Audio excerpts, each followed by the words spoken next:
All right. Well, Shabbat Shalom.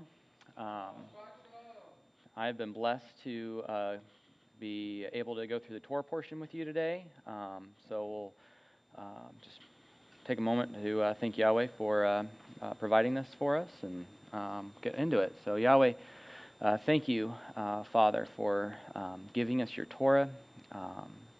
Father, we ask that you would just give us new insight through your Spirit, and that we can go away with just more information to witness to the people around us and to build your kingdom, to honor your name, Yahweh. So we thank you in Yeshua's name and ask that you'd fill this Torah portion. Amen.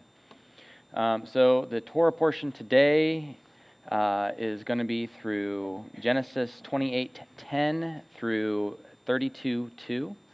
I would like to break this up and have anybody who wants to read a section of the Torah portion, go ahead and raise your hand, and we'll get through. We're going to do 28:10, and we're just going to go through the chapter 28, and we'll just stop right before we get to 29, and we'll go through and discuss that. So, is there any volunteers to read? Matthias?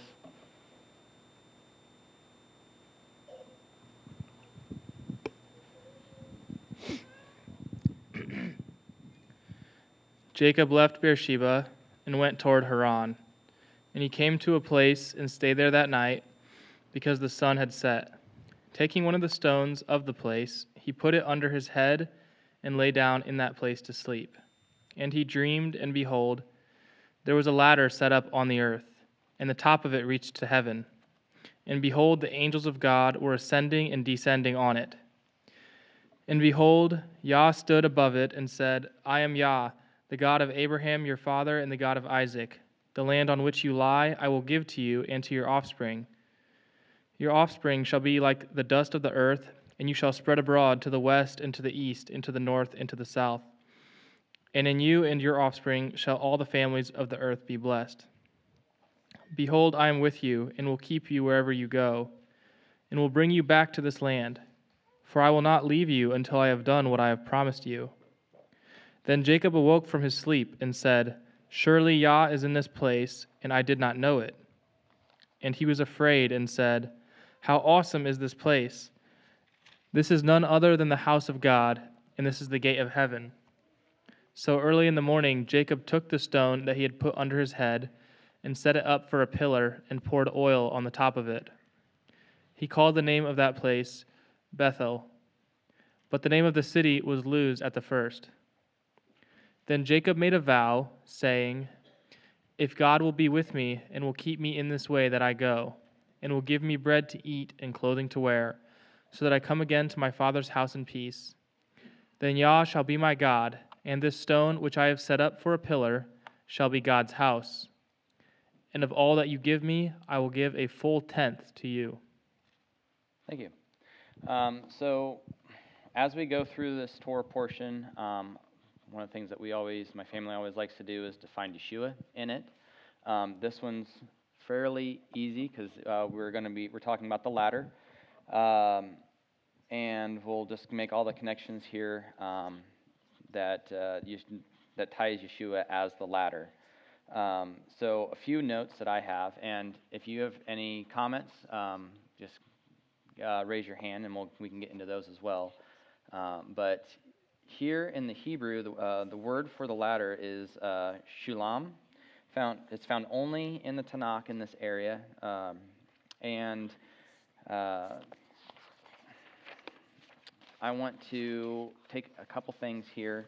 In the Genesis 28:13, it says the Lord stood beside him, and it is a gender on there. So the Hebrew reads differently than our English does.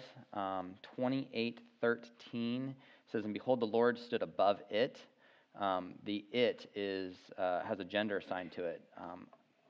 In the Hebrew, it reads more as "and stood beside him." So it's Jacob talking about the ladder as a person. And then we see that in the New Testament, Yeshua refers to himself as the ladder. In John 1, verse 51, it says, "And he said to him, Most assuredly I say to you, hereafter you shall see the heavens open and the angels of God ascending and descending upon the Son of Man."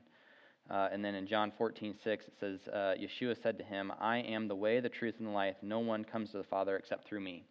So I wanted to highlight those and just finding Yeshua in this Torah portion. But if anybody has any other insight into this section, raise your hand. We'll get you a mic. All right. I have one other. The section here where after the vision, Jacob is talking about that if Yahweh will be with him and keep him from feed him with bread and clothe him, that he will be his God. And I want to take a moment and look at that as he is not asking for abundance and great riches. He is just the only thing he is requiring or is asking of Yahweh is if he will just keep him from being destitute. If you just feed me and clothe me, I will follow you. So I looked at that and thought, how many times do we look at and it's like, okay, well, obviously God is for us. We associate that with the blessings and being well taken care of, as far as having many, in cases like biblical cases, like many flocks and many servants. But those are things that Yahweh gives to his people, but it's not what we should require from him. We just ask that he gives us the bare minimum, and then everything after that is blessing. And it shouldn't be taken for granted as we should have these things because we are your children. Anybody have any thoughts or insights on this Torah portion so far?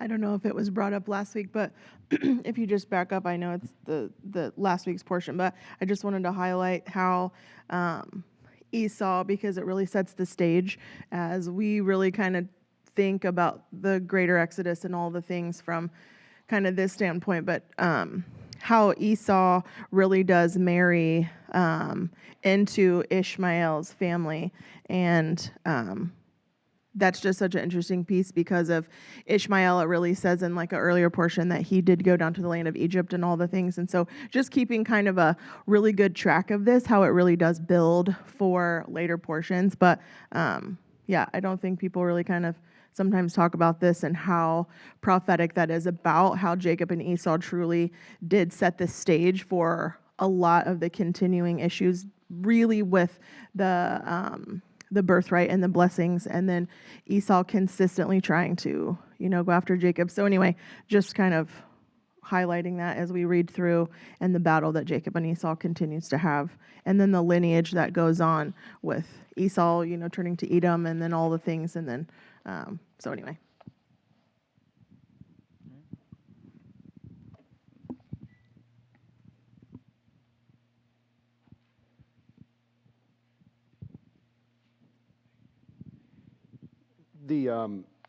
To follow up on Jacob there at the end of 28, he had just dealt with Esau, literally fleeing from Esau in many regards. And I found it wonderfully satisfying in my devotion, my walk, to be reminded that he was reinstating or stating what the promise of Torah was in Leviticus 26, Deuteronomy 28, that if we keep the covenant, Yah's going to protect us.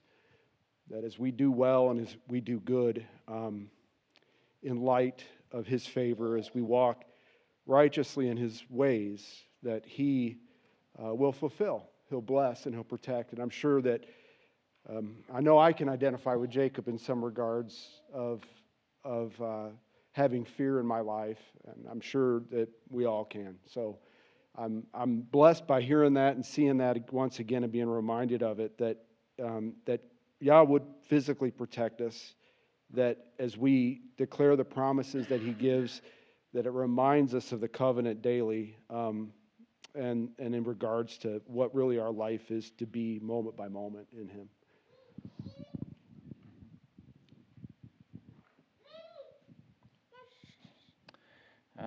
Something else to highlight here is the dream and the blessing. It has three different aspects to it. First one, it starts in 13. And behold, the Lord stood above it, said, I am the Lord, the God of Abraham, the God of your father Isaac.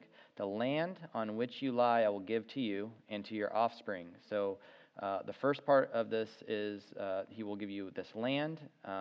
You will have your offspring, which He hasn't had yet. And then the last one is that your offspring shall be like the dust of the earth, and shall spread abroad from the west to the east, and to the north and the south. And in you and your offspring all the families of the earth shall be blessed. So it's I will give you a land, I will give you offspring, and through your offspring you will bless the world. I find it... I just find it interesting here. It's just where it talks about that you will go from the west to the east and to the north and the south, and basically that you will disperse to all the corners of the earth. And that kind of ties in with the kind of like the scattering of the northern kingdom as well. It is sent out to all the ends of the earth. And then they are to be regathered in the future prophecy still. So, another question, comment?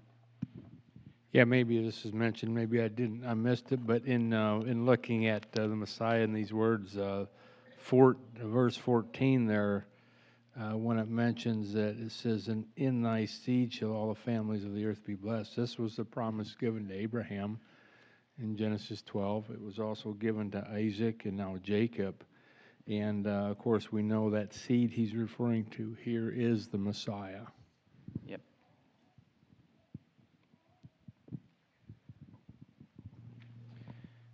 Does anybody want to volunteer to read 29 through, 29 through verse 30?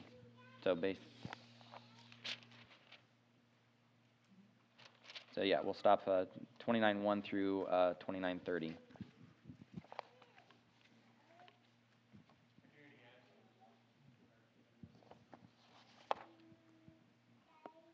I can read it too, so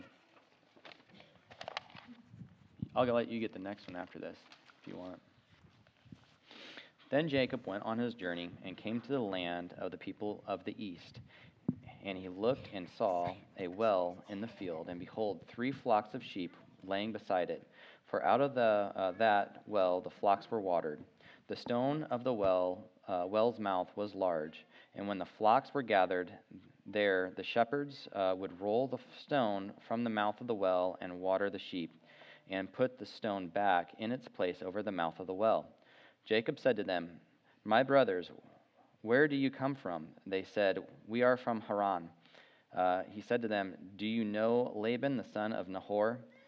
They said, We know him. And he said to them, Is it well with him? They said, It is well. And see, Rachel, his daughter, is coming with the sheep. He said, Behold, it is still high day. It is not time for the livestock to be gathered together. Water the sheep and go, pasture them. But they said, We cannot until all the flocks are gathered together, and the stone is rolled from the mouth of the well. Then we water the sheep. While he was still speaking with them, Rachel came with her father's sheep, and for she was a shepherdess. Now, as soon as Jacob saw Rachel, the daughter of Laban, his mother's brother, and the sheep of Laban, his mother's brothers, Jacob came near and rolled the stone from the well's mouth and watered the flocks of Laban, his mother's brother. Then Jacob kissed Rachel and wept aloud. And Jacob told Rachel that he was her father's kinsman and that he was Rebekah's son, and she ran and told her father. As soon as Laban heard the news about Jacob, his sister's son, he ran to meet him and embraced him and kissed him and brought him to his house. Jacob told Laban all these things, and Laban said to him, "Surely you are my bone of my flesh," and he stayed with him a month. Then Laban said to Jacob, "Because you are my kinsman, should you therefore serve me for nothing? Tell me, what shall your wages be?" Now Laban had 2 daughters. The name of the older was Leah, and the name of the younger was Rachel. Leah's eyes were weak, but Rachel was beautiful in form and appearance.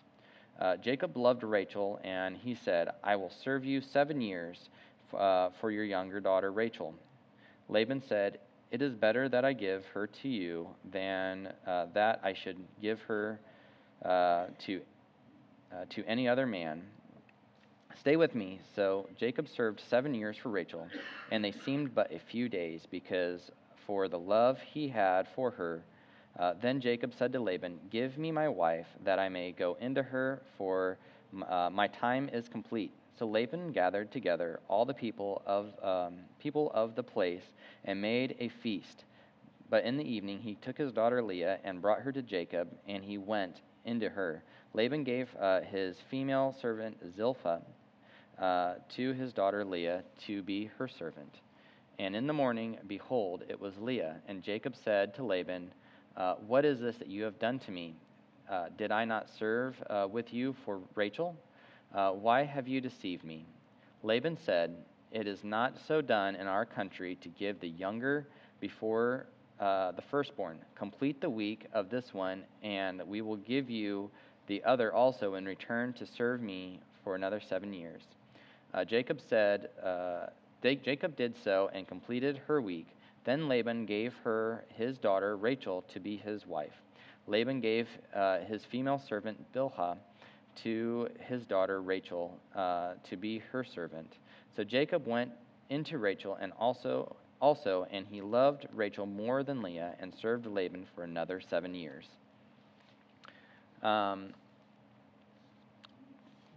Just want to go down this thought process. It came to me when I was reading these. A lot of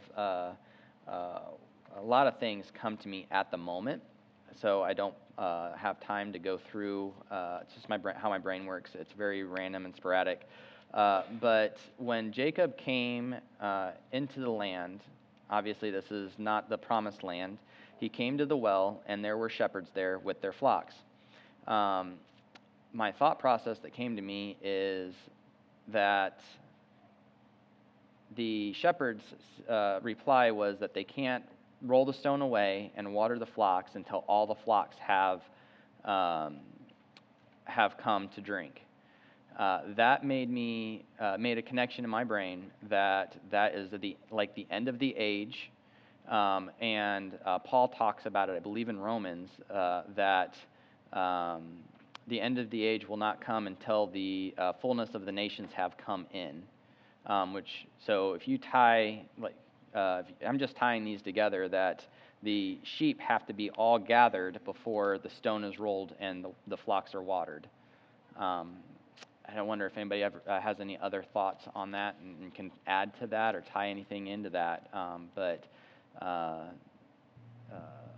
that, to me, sounds like kind of like the gathering of the elect at the end of the age, like when Yeshua comes back.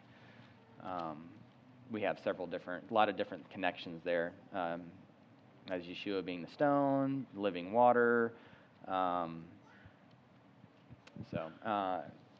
Does anybody have any comments on this section here?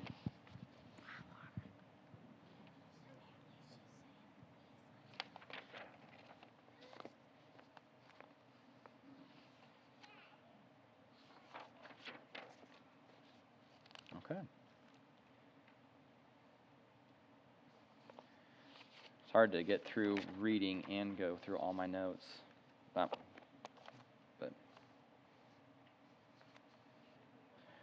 so What? Is it too quiet? We'll blame Michael. He adjusted it.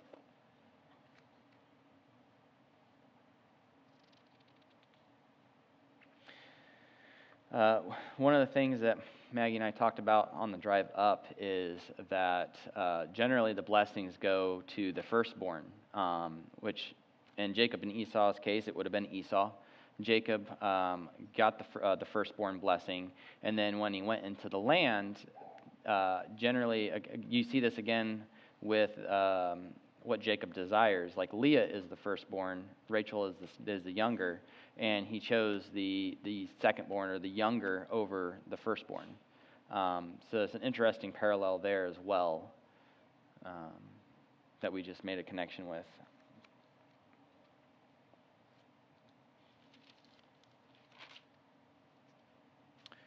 All right.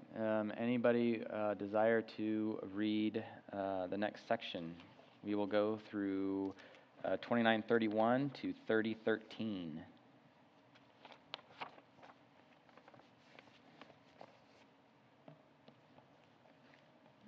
All right. Matthias, would you mind?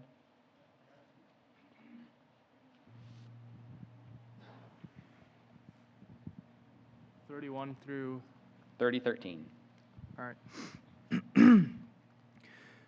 When Yah saw that Leah was hated, he opened her womb. But Rachel was barren, and Leah conceived and bore a son, and she called his name Reuben. For she said, because Yah has looked upon my affliction, for now my husband will love me. She conceived again and bore a son, and said, because Yah has heard that I am hated, he has given me this son also. And she called his name Simeon. Again she conceived and bore a son, and said, now this time my husband will be attached to me, because I have borne him 3 sons. Therefore his name was called Levi. And she conceived again and bore a son, and said, this time I will praise Yah. Therefore she called his name Judah. Then she ceased bearing. When Rachel saw that she bore Jacob no children, she envied her sister. She said to Jacob, give me children, or I shall die. Jacob's anger was kindled against Rachel, and he said, am I in the place of God? Who has withheld from you the fruit of the womb? Then she said, here is my servant Bilhah. Go into her, so that she may give birth on my behalf, that even I may have children through her. So she gave him her servant Bilhah as a wife, and Jacob went into her. And Bilhah conceived and bore Jacob a son. Then Rachel said, God has judged me, and has also heard my voice, and given me a son. Therefore she called his name Dan. Rachel's servant Bilhah conceived again, and bore Jacob a second son. Then Rachel said, with mighty wrestlings I have wrestled with my sister, and have prevailed. So she called his name Naphtali. When Leah saw that she had ceased bearing children, she took her servant Zilpah, and gave her to Jacob as a wife.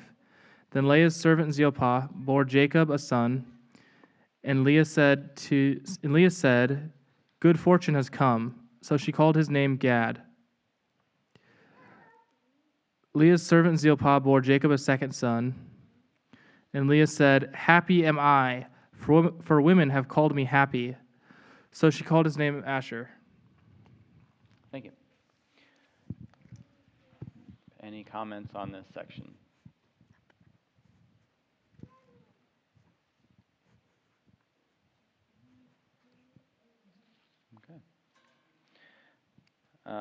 You can see the hatred, which is in here, the notes here. The hatred, which is just another name for self-centeredness, displayed between the rival wives, is very well taught to the children, so much so that they will eventually turn upon their younger brother Joseph. So you can see that the dynamics here, that the rivalry is setting everything up for future events as well. And then wanted to go through the names here. In order, you have Reuben, which is God provides a son. Simeon is God has listened. Levi is my connection. Judah is let him be praised. Dan is God has made his judgment. Naphtali is I have wrestled and won. Fortune has come, and that would be Gad. Asher is blessed. Issachar is there is my heir. Let's see. The next one is good endowment, and that was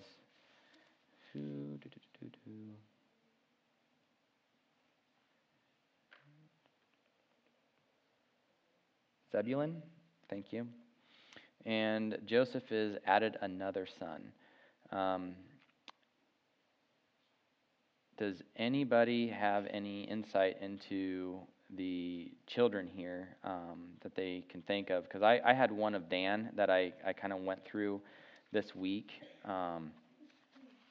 But I'm curious if anybody has any insight into these children, their lives. Obviously, we have Joseph. But the one that I made with Dan is technically, so it came through Bilhah, but it is claimed as Rachel's first child. I find it interesting that Rachel was the one that took the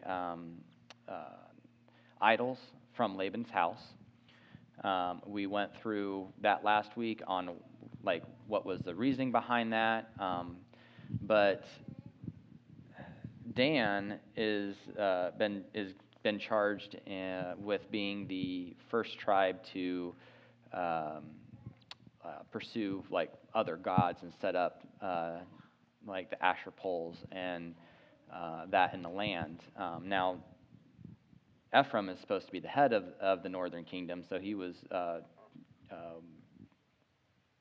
the one kind of chastised, and that they were referenced as the ones that were taking away the northern kingdom. But it was Dan who started it, and I just thought that was interesting that it was Dan is Rachel's firstborn, technically. So, questions? Yeah, the thing that sticks out to me with the children is obviously for me is Leah, however you want to say it, is the rejected one. That's the line of Judah, which we know comes through to the Messiah, as we know he was the rejected one. So it just points to God's sovereignty, and no matter like human preference, even though he wanted Rachel, God's plan is always going to come through. Yeah, I'm over here. Right along with what Chad just said. So her first three sons, she was looking for Jacob's approval.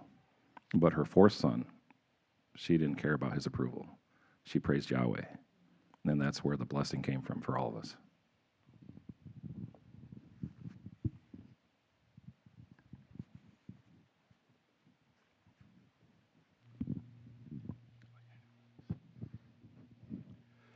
Well, we know numbers often tell us a little story behind prophecy, and I'm just wondering now that as I read the first three sons that were born to Leah,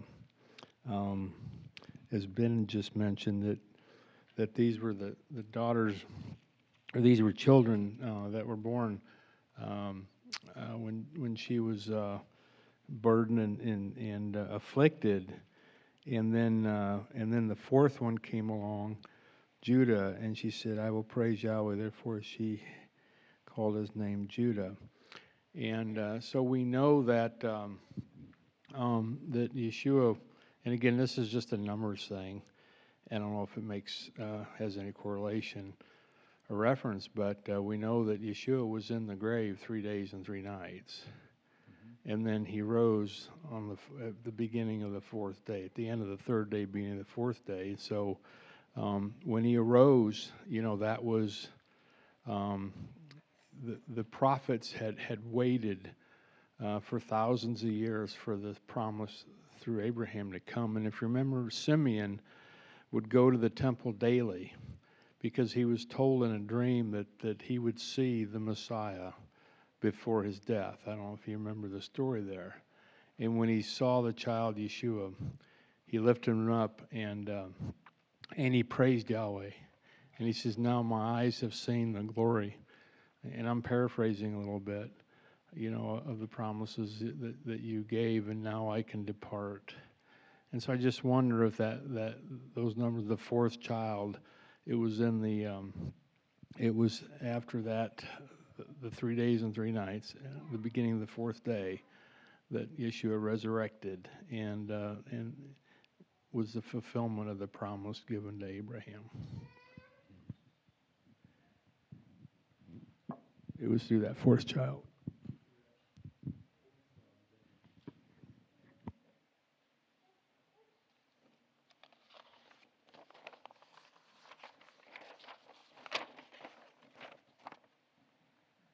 Any other comments? All right. Can I get a volunteer to read? Let's do, where did we leave off? We left at 30:13, right? So go ahead and 30:14 through, let's go through 31:2.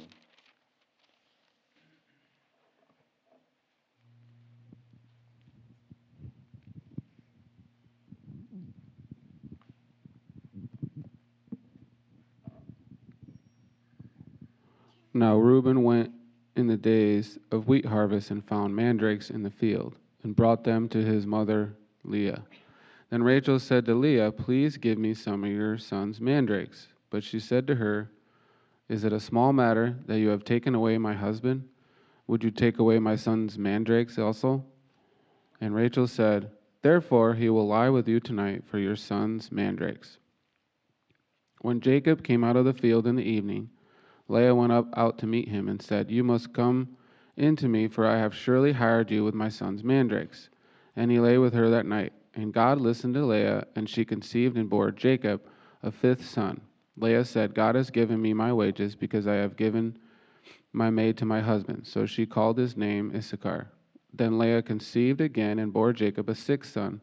And Leah said, "God has endowed me with a good endowment. Now my husband will dwell with me, because I have borne him 6 sons." So she called his name Zebulun. Afterwards she bore a daughter and called her name Dinah. Then God remembered Rachel, and God listened to her and opened her womb, and she conceived and bore a son and said, "God has taken away my reproach." So she called his name Joseph and said, "The Lord shall add to me another son." How far am I going? Just go ahead and go through 31:2. And it came to pass, when Rachel had borne Joseph, that Jacob said to Laban, "Send me away, that I may go to my own place and to my country. Give me my wives and my children, for whom I have served you, and let me go, for you know my service, which I have done for you."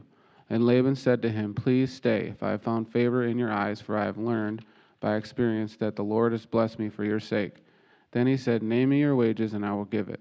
So Jacob said to him, "You know how I have served you, and how your livestock has been with me. For what you had before I came was little, and it has increased to a great amount. The Lord has blessed you since my coming. And now when shall I also provide for my own house?" So he said, "What shall I give you?" And Jacob said, "You shall not give me anything. If you will do this thing for me, I will again feed and keep your flocks. Let me pass through all your flock today, removing from there all the speckled and spotted sheep, and all the brown ones among the lambs, and the spotted ones speckled among the goats, and these shall be my wages. So my righteousness will answer for me in the time to come. When the subject of my wages come before you, every one that is not speckled and spotted among the goats, and brown among the lambs, will be considered stolen, if it is with me." And Laban said, "Oh, that it were according to your word." So he removed that day the male goats that were speckled and spotted, all the female goats that were speckled and spotted, every one that had some white in it, and the brown ones among the lambs, and gave them into the hand of his sons. Then he put 3 days' journey behind himself and Jacob fed the rest of Laban's flocks. Now Jacob took for himself rods of green poplar, and of the almond and chestnut trees, peeled white strips in them, and exposed the white which was in the rods. And the rods which he had peeled he set before the flocks in the gutters, in the watering troughs where the flocks came to drink, so that they should conceive when they came to drink. So the flocks conceived before the rods, and the flocks brought forth streaked, speckled, and spotted. Then Jacob separated the lambs, and made the flocks face toward the streaked, and all the brown in the flock of Laban. But he put his own flocks by themselves, and did not put them with Laban's flock. And it came to pass, whenever the stronger livestock conceived, that Jacob placed the rods before the eyes of the livestock, in the gutters, that they might conceive among the rods. But when the rods were feeble, he did not put them in. So the feebler were Laban's and the stronger Jacob's. Thus the man became exceedingly prosperous and had large flocks, male servants, and camels and donkeys.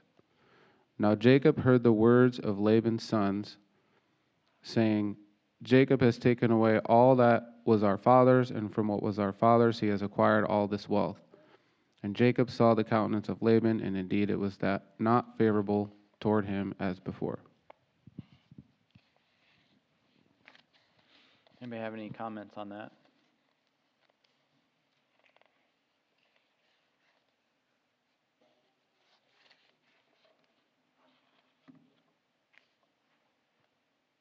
I have a couple. One, in here, let me get to the section where it talks about it, but Laban asked what his wages should be, or what he should give Jacob. And Jacob has the response that Abraham has when he is trying to bury his wife. He's trying to get a burial location. And they said, just have the cave to Abraham. And he said, no, I will pay for it. He will not take anything for free. That way it can't come back and say that it was somebody else made you wealthy. Jacob says, do this for me with the sheep. And that way it can't be that Laban is the one that prospered Jacob. It was Yahweh who gave him prosperity.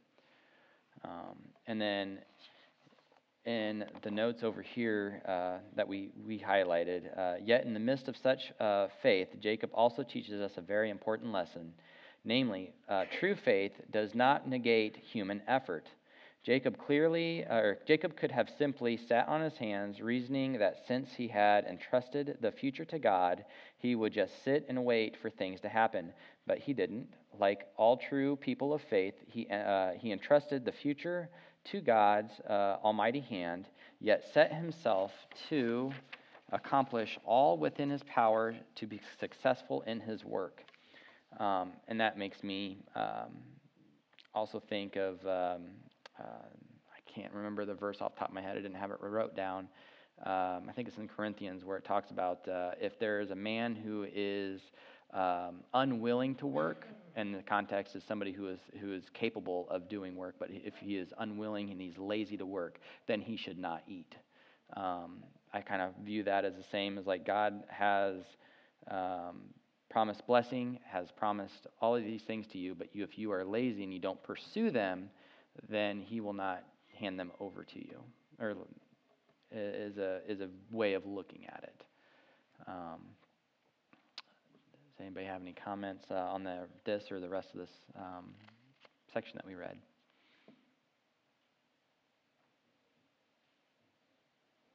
Oh, come on, I'm trying to extract some things out of you guys. Michael?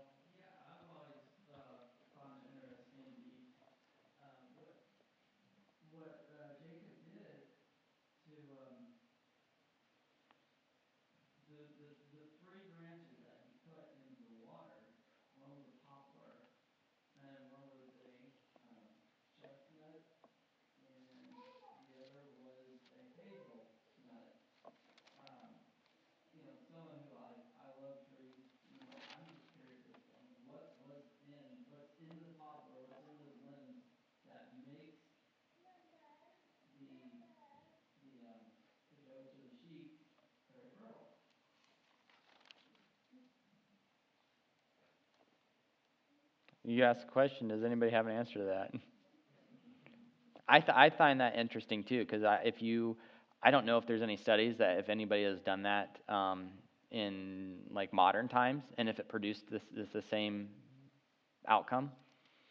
But I have not heard of anything like that. So is this something that he did, and then Yahweh was the one that produced it, or what?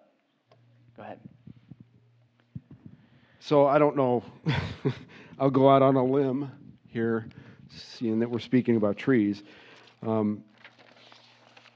Like the U.S. studies with all the growth hormones that led to like what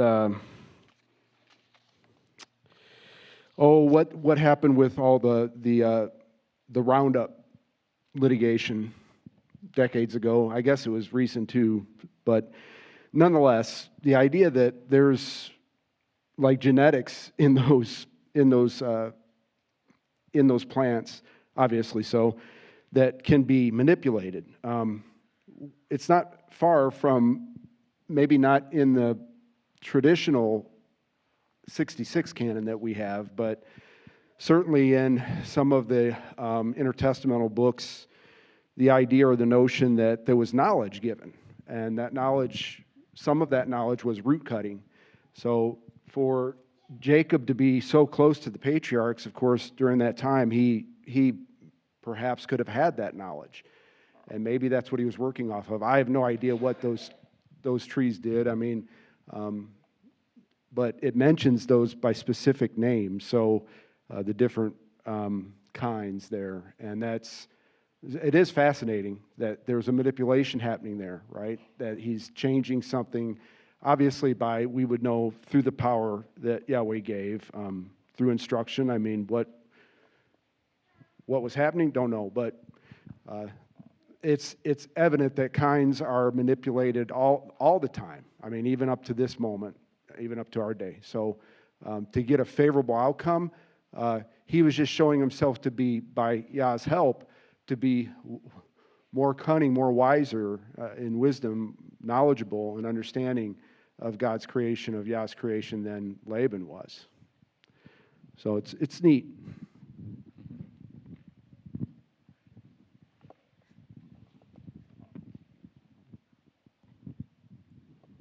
So yeah, with the sticks that Michael was talking about in 31:9, I think Jacob he says, God has taken your father's livestock and given them to me. So he gives credit to Yahweh for turning them into streaks, even though Laban tried to trick. It's a constant theme, again, just like with the mandrakes.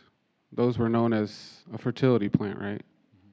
So Rachel got those, yet Leah's the one that continued to have sons. So it's this constant theme where no matter what we do, God will always flip to make his plan go through. Kind of ties into this section here I highlighted in the commentary we were going through. It says, yet another lesson we learned from the life of Jacob, and perhaps particularly from this parashah, is that God is the owner of everything. Again, this quotes verse 9. An amazing statement is made about God. Thus, God has taken away your flocks, your father's livestock, and given it to me. The story before us is all about taking. Laban takes Jacob's wages. Jacob takes Laban's heart, translated deceive. Rachel takes the teraphim, the household idols. Laban charges Jacob with taking his daughters and family away. Laban's sons accuse Jacob of taking away their father's wealth. In each case, the one charges the other with stealing. And indeed, in the case of the household idols, the scripture itself charges Rachel with this unlawful act. But what about God? On what basis does he have the right to take what belongs to Laban and give it to Jacob? Why isn't this considered stealing? The answer is obvious. In the final reality, all things belong to God. He is the owner and possessor of all things. Thus, he has the right to take from one and give to another. For the truth, he is the one who has given us all things in the first place. There's ready application for us in this truth. We should always be alarmed when our grip on things causes strain in our relationships with others. And isn't this often the case? Aren't most disputes in our neighborhoods, workplace, homes, and other communities traceable to the question of who owns what? In fact, this is why the apostolic portion was chosen to accompany our Torah portion, and that's James 4, 1 through 3, which reads, what is the source of your quarrels and conflicts among you? Is it not the source your pleasures that wage war in your members? You lust and do not have. You commit murder. You are envious and cannot obtain. You fight and quarrel. You do not have because you do not ask. You ask and do not receive because you ask with wrong motives, so that you may spend it on your pleasures. This Torah portion is a ready reminder that a solution to what we have or do not have is close at hand. God is the real owner of everything, and He has every right to take from one and give to the other. Our perspective ought to be one of thankfulness for whatever we have, because we know this is a gift from the Almighty. So I thought that was nice and had tied in, blended a little bit from the new portion as well. Does anybody have any other comments? I know that was long. So Sophia, can you get the mic to Nick?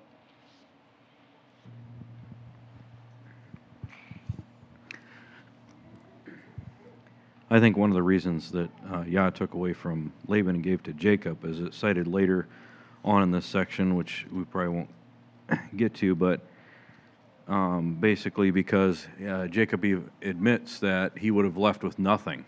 Mm-hmm.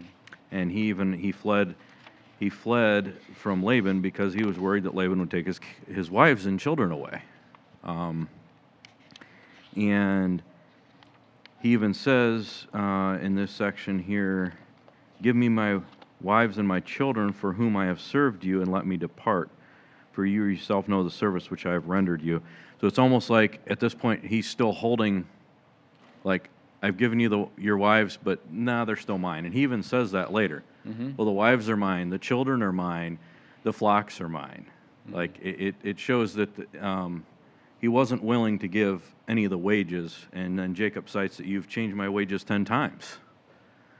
So I think this is a situation of oppressing the worker, which is written in Torah. You know, that you're not to oppress the worker, you're to pay them their due wages. And if it would not have been for Yah looking out for Jacob, he would have certainly been oppressed and not had his wives or his children or anything, because Laban would have taken them, and he had to come to Laban in a vision in the night and tell Laban, don't do anything, don't say anything bad or good to Jacob, basically telling him, watch yourself. So anyhow, that's just my thoughts on that. But Jacob got to see a little bit of a taste of his own medicine, too, from being a trickster, and kind of saw how it played out. All right. Go ahead, In the Torah, doesn't it say that if a man comes in without a wife and he attains one, that when he leaves the wife behind, the slave woman behind, a servant, because he took on the role of a servant. Mm-hmm. So he came in without a wife, but he was supposed to leave without a wife. But of course they had made a covenant or an agreement beforehand. But I don't know if that had to do anything with leaving. You know, he was in servitude for 7 years, but so the wife and the children should have stayed behind, actually. Yeah, it's interesting that I don't know the dynamics of that. Is if that, because yes, you are correct. In the Torah, it does say that if a man,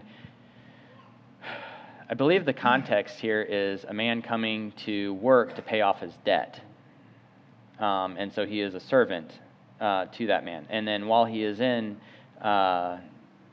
serving for his debt, that if the master gives him a wife, that when he has paid his debt and he is ready to leave, he has to leave his wife and children behind. Now, So I believe that's the context. Now, the context of Jacob coming to Laban is he was not coming to Laban to pay off his debt. So I think there's a slight difference there, because he was fleeing Esau, but he wasn't indebted to Laban when he got there.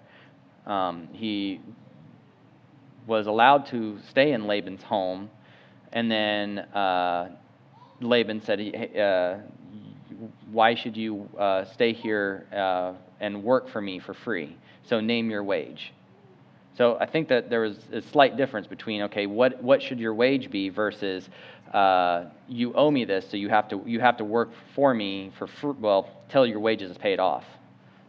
I think that's we have two mics going.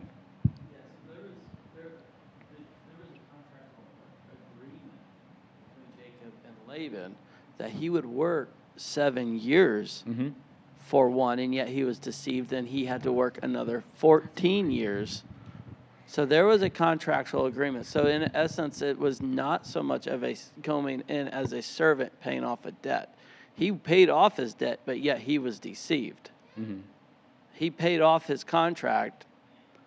Therefore, once that contract was fulfilled, then he was able to receive what he worked off.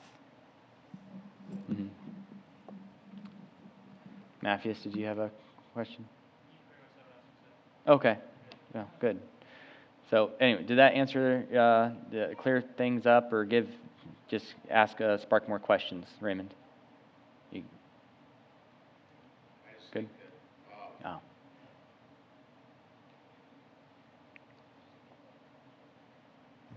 Even though there's a contractual agreement, that was part of the give me your daughter, and he's going to serve for the daughter. And I know it's agreed for 7 years, but I think that Laban was probably trying to use the thing of Torah that he was supposed to leave the kids behind. Okay. All right. Well, we can dive into that more throughout the rest of the day, and if anybody comes up with some more insight into that. But I'm getting the time out, so that's it for this Torah portion.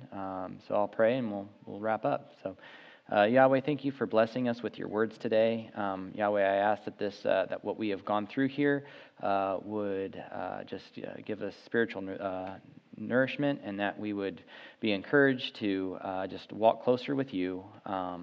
And may this lead into this next week as like a springboard to just get us off into the right step. And as we just go throughout the rest of the day, may we honor and glorify you, Father, through our praise and worship, and to the teaching later today. We just thank you in Yeshua's name. Amen.